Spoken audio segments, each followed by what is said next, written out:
Bonjour à tous, bonjour à toutes, c'est Christelle de Happy Skin Solutions. J'espère que vous vous portez très bien. Donc c'est encore moi, oui, toujours moi.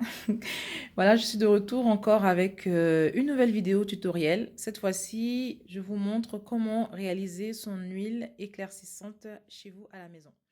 Donc pourquoi déjà utiliser une huile? Parce que c'est beaucoup plus efficace que les crèmes. Voilà, pourquoi? Parce que dans une huile, les actifs en fait sont bruts en fait. Il y a beaucoup moins d'ingrédients. Donc on a juste nos actifs éclaircissants et ça pénètre beaucoup plus facilement la peau.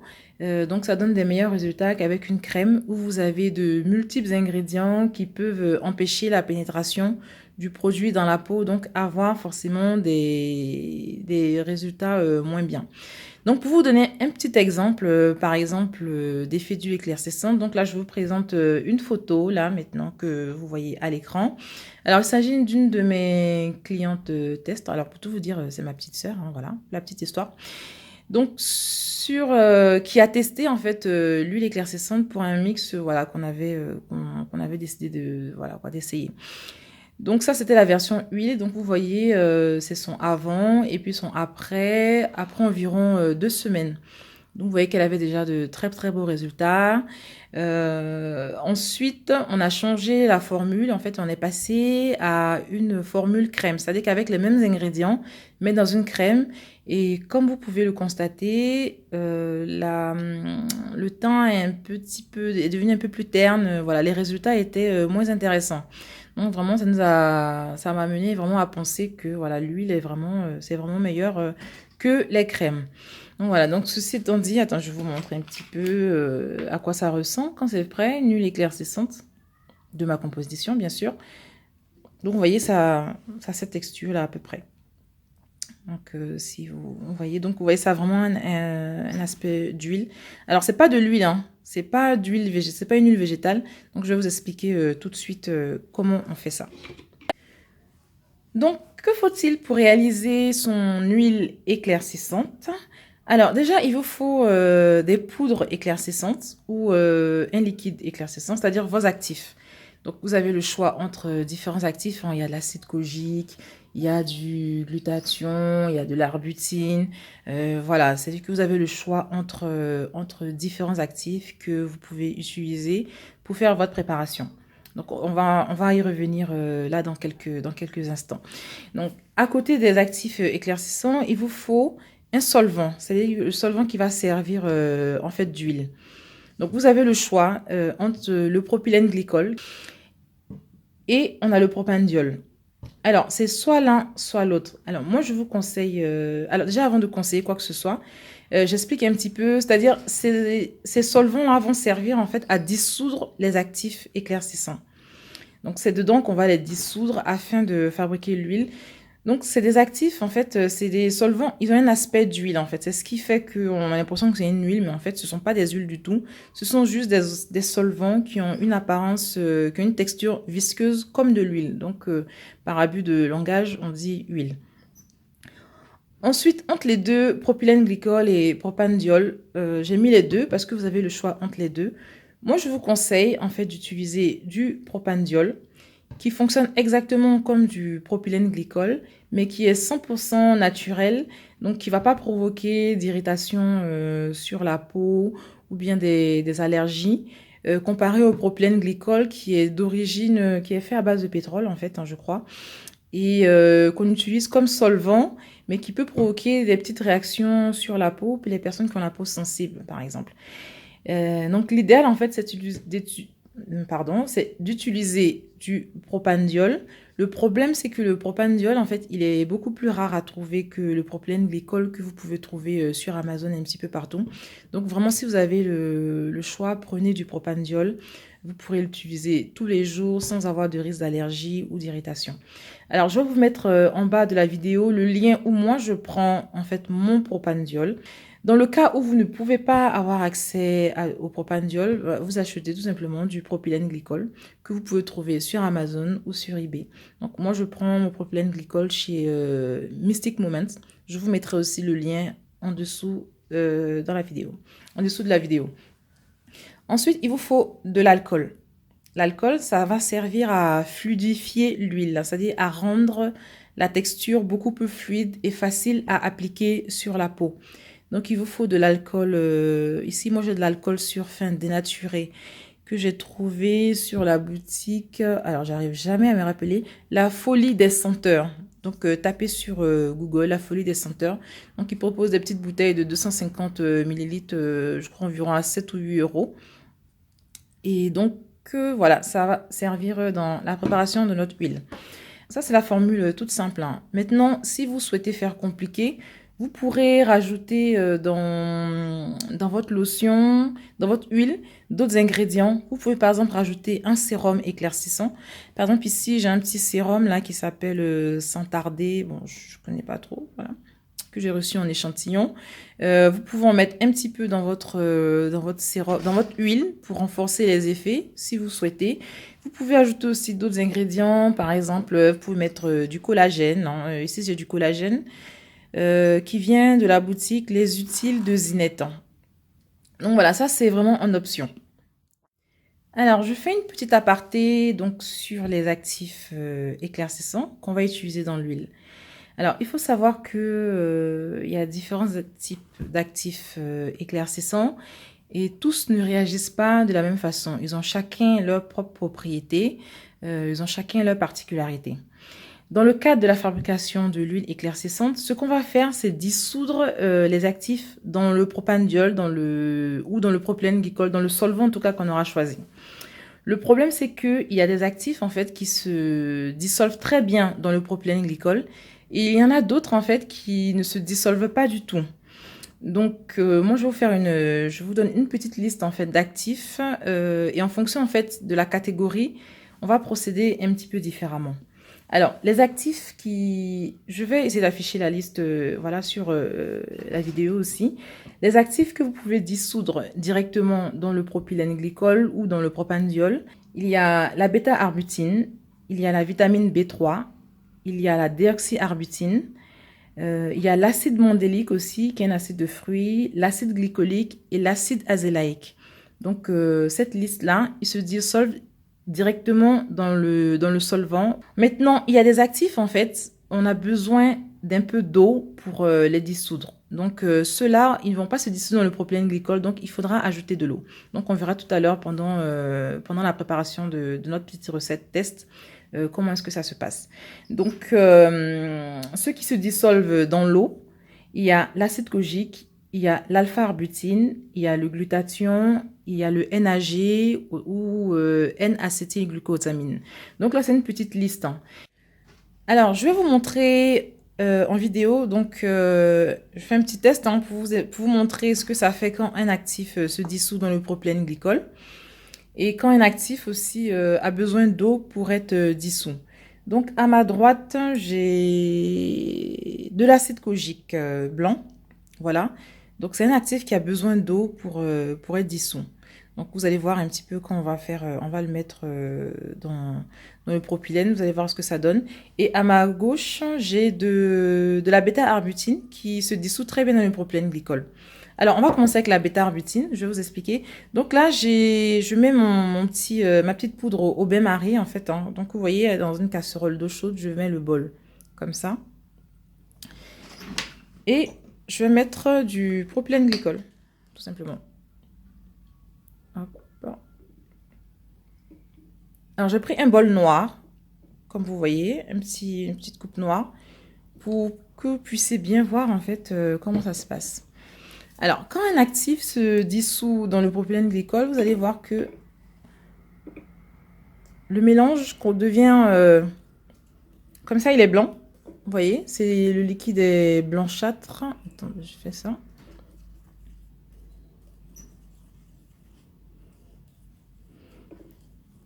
Et il va finir par se dissoudre complètement en devenant, le liquide va devenir complètement transparent.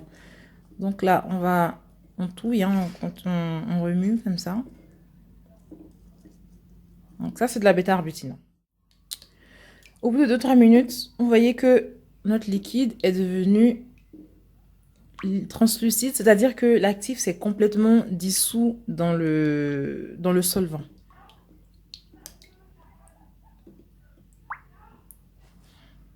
voyez. Et voilà. Donc, vous voyez, c'est devenu complètement translucide. Il y a quelques petits bouts au fond, mais globalement, le produit c'est complètement dissous. Donc là, c'est un actif en fait qui se dissout dans le propylène glycol. Et on va faire un essai maintenant avec l'acide kojique. Alors, je crois que j'en ai mis un petit peu trop, donc je vais enlever là. Et vous allez voir la différence. Là, c'est de l'acide kojique. Donc, je rajoute du propylène glycol. Voilà.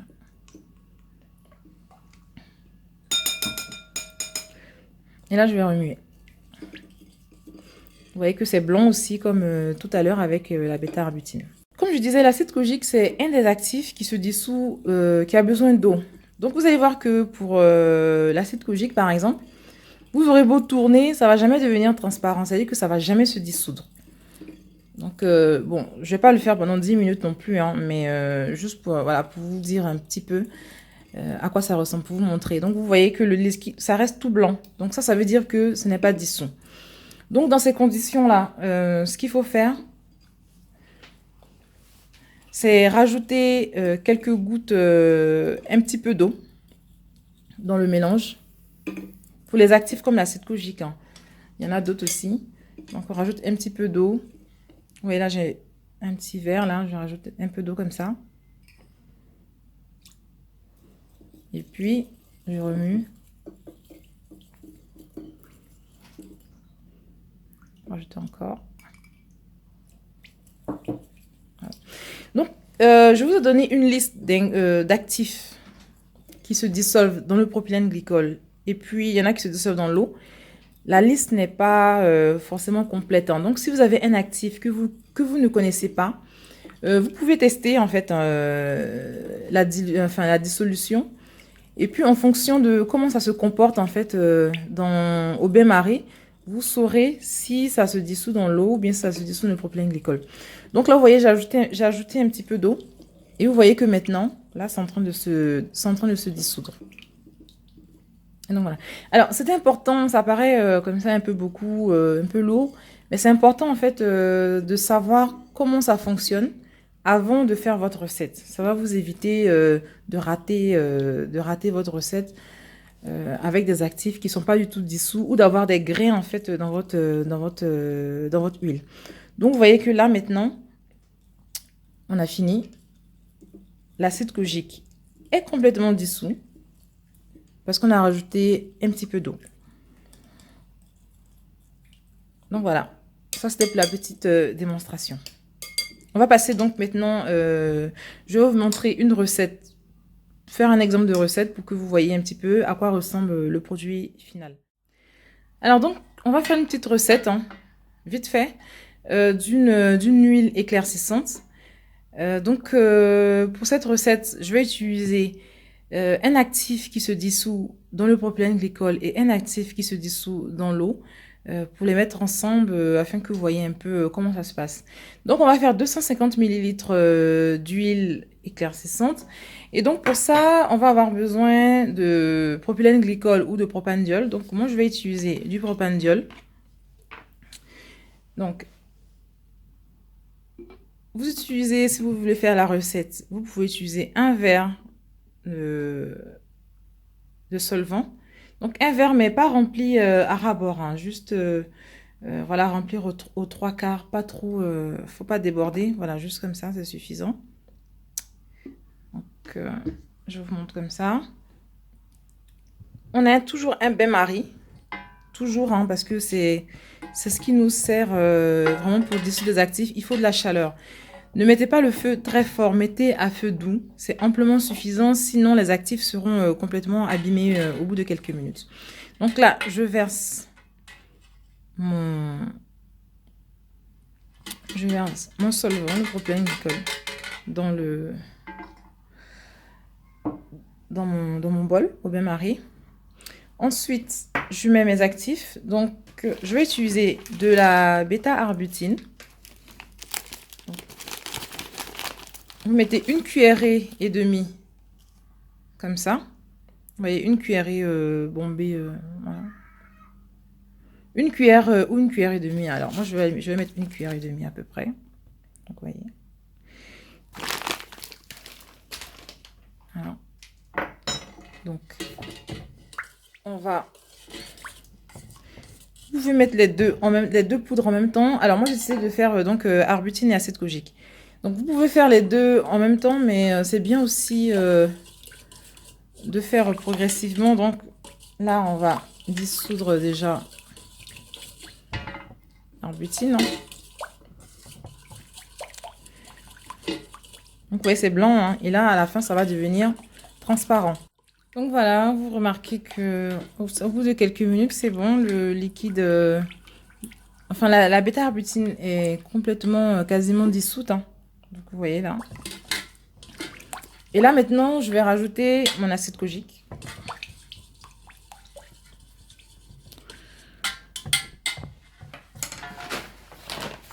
Et pareil, je vais rajouter une cuillère. Moi, je mets une cuillère. Je peux mettre une cuillère et demie. C'est vous qui voyez. Minimum une cuillère, en tout cas.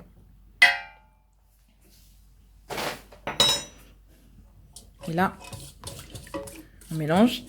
Et comme j'avais déjà expliqué auparavant, pour l'acide kojique, il faut de l'eau. Donc, je vais rajouter de l'eau.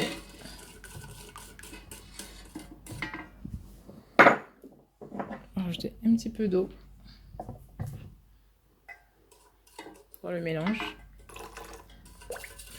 Pour aider l'acide kojique à se dissoudre. N'en rajoutez pas trop, hein, juste un petit peu. Hein. Voilà. C'est pas beaucoup. Je signale aussi au passage que j'ai coupé le feu. Hein. Faut pas que ce soit trop chaud. Parce que les actifs cosmétiques, en général, ils n'aiment pas trop la chaleur. Donc, faut travailler vraiment à feu doux.